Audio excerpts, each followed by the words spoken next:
I am getting a little nostalgic right now because I'm transported back through countless days and hours and meetings and records and Nostalgic edits. or resentful? No, nostalgic, definitely nostalgic.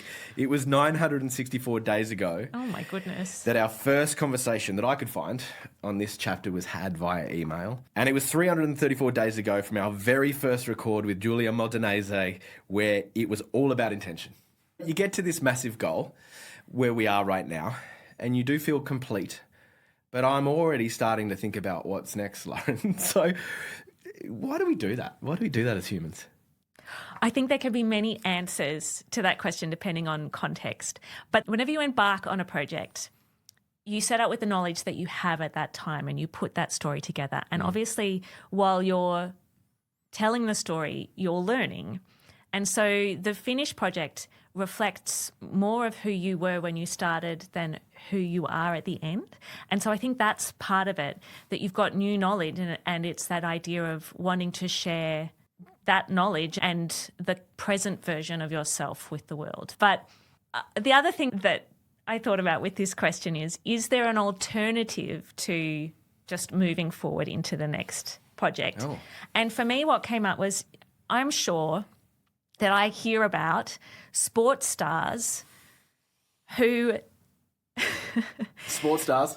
who, having completed success in their field, then go into another completely different line of work.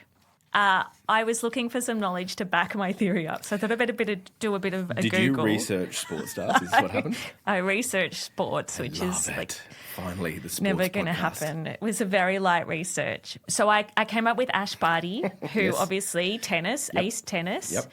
and then had a go at cricket Yes. and golf. And then also Michael Jordan Yes. went from basketball to baseball. Then back to basketball. And then, yes. okay, there you go. Did not know that.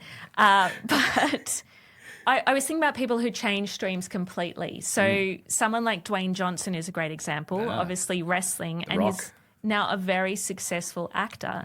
So I feel like but maybe this is, again, just this reflection of who am I now that I've told this story? And they decide that it's someone who wants to tell stories in a completely different field. You have transformed. Talking about sports people on this podcast. There's the hero's journey right there, everyone.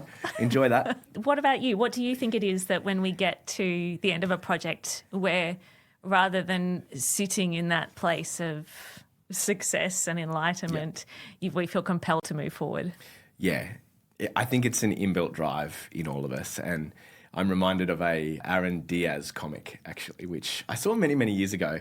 It's like a 4-quadrant, really simply done comic or cartoon where he talks about that we all have this big gaping hole in the middle of us. And the drawings are of these little people with these big holes in them. And he talks about the fact that we all try to fill it with something, you know. Yeah. Some people fill it with things. Some people fill it with other people, you know. But this comic finishes quite beautifully with, I just like the way it sounds when I run really quick. And it's got this like sound, which, I mean, it's silly, right? Like, it's silly, but it's so true, right? Because, you know, that inbuilt drive, you've got to fill it with something. And as long as it's meaningful to you and you're happy, then do it. Roll with it. What's the next thing? Roll with it, right?